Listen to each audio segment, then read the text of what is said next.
Hello, ഇന്ന് നമ്മൾ എടനയപ്പം അല്ലെങ്കിൽ ചക്കയട അല്ലെങ്കിൽ പൂച്ച പുഴുങ്ങിയതെന്നൊക്കെ ഞങ്ങളുടെ നാട്ടിൽ പറയും. അപ്പോൾ അതാണ് നമ്മൾ റെഡിയാക്കുന്നത്.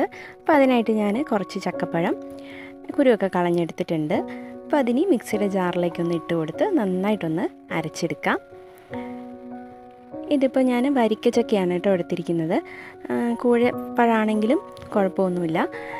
ഇനി അതിലേക്ക് നമുക്ക് അരമുറി തേങ്ങ ചിരവിയത് കൂടി ചേർത്ത് കൊടുക്കാം. ഇനി ഇതിലേക്ക് ശർക്കര ചേർക്കാം. ഞാനിവിടെ ഒരു അരക്കപ്പ് അളവിൽ ശർക്കര ചേർക്കുന്നുണ്ട്.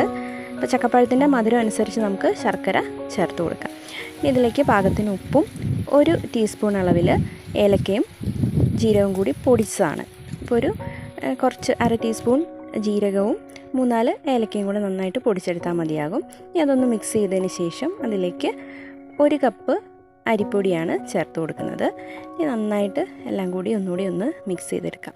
അപ്പോൾ അരിപ്പൊടിയൊക്കെ നമ്മൾ ഇത് കുഴച്ച് വരുമ്പോഴേ നമ്മൾ അതിൻ്റെ അളവൊക്കെ പറയാൻ പറ്റുള്ളൂ. അപ്പോൾ ഞാനിപ്പോൾ 1 കപ്പ് ചേർത്തിട്ടുണ്ട്. നന്നായിട്ടൊന്ന് മിക്സ് ചെയ്തെടുക്കുകയാണ്. ഇനി ഇതിലേക്ക് 3 ടേബിൾ സ്പൂൺ അളവിൽ റവ കൂടി ചേർത്ത് കൊടുക്കാം. നന്നായിട്ടൊന്നും കൂടി മിക്സ് ചെയ്തെടുക്കുക. അപ്പോൾ മാവിപ്പം ഇത്തിരി ലൂസായിട്ടാണ് ഇരിക്കുന്നത്. അപ്പോൾ ഞാനിതിലേക്ക് 1/2 കപ്പ് അരിപ്പൊടി കൂടി ചേർത്ത് കൊടുത്തിട്ടുണ്ട്. അപ്പോൾ ഇനി ഇത് നന്നായിട്ടൊന്ന് കുഴച്ചെടുത്താൽ മതിയാകും. അപ്പോൾ കൈ വെച്ചിട്ട് നന്നായിട്ടൊന്ന് കുഴച്ചെടുക്കുക.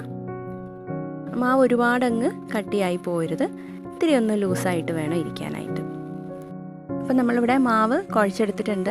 അപ്പോൾ ഇതിനി ഒരു 3-4 മണിക്കൂറെങ്കിലും കുറഞ്ഞത് റെസ്റ്റ് ചെയ്യാൻ വെക്കണം. അപ്പോൾ ഞാനിത് രാവിലെ തന്നെയാണിത് കുഴച്ച് വെക്കുന്നത്. ഉച്ച കഴിയുമ്പോഴേക്കും നമുക്ക് ഉണ്ടാക്കുവാണെങ്കിൽ വൈകിട്ടത്തേക്ക് കഴിക്കാമല്ലോ. അപ്പോൾ ഇപ്പം നമ്മുടെ മാവൊക്കെ നല്ല സോഫ്റ്റായിട്ട് വന്നിട്ടുണ്ട്. ഒരു 3-4 മണിക്കൂർ കഴിഞ്ഞു കേട്ടോ.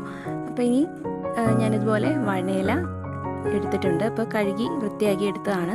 ഇതിലേക്ക് നമുക്ക് മാവ് കുറേശ്ശെയായിട്ട് നിറച്ച് കൊടുക്കാം. ഇനിയിപ്പോൾ വഴനയില ഇല്ലെങ്കിൽ നമുക്ക് വാഴയില ആണെങ്കിലും മതി. അതിൽ നമുക്കിതുപോലെ തന്നെ ഉണ്ടാക്കിയെടുക്കാം. അപ്പോൾ ഞാനിതുപോലെ മാവെടുത്ത് കുറേശ്ശെയായിട്ട് നിറച്ച് കൊടുക്കുകയാണ്.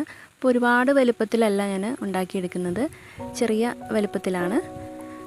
അപ്പം നന്നായിട്ട് പെട്ടെന്ന് തന്നെ വേവായി കിട്ടും. ബാക്കിയുള്ള മാവും കൂടി ഇതുപോലെ തന്നെ നമുക്ക് ഇലയിൽ നിറച്ചെടുക്കാം.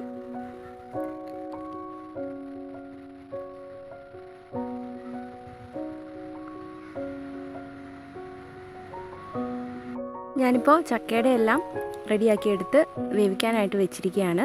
അപ്പോൾ ഇഡലി പാത്രത്തിലാണ് വെച്ച് കൊടുത്തിരിക്കുന്നത്.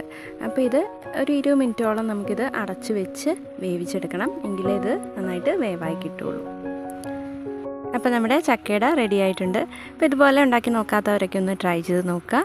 അതോടൊപ്പം നമ്മുടെ വീഡിയോ ഇഷ്ടപ്പെടുകയാണെങ്കിൽ ലൈക്ക് ചെയ്യുക, ഷെയർ ചെയ്യുക, സബ്സ്ക്രൈബ് കൂടി ചെയ്യുക കേട്ടോ.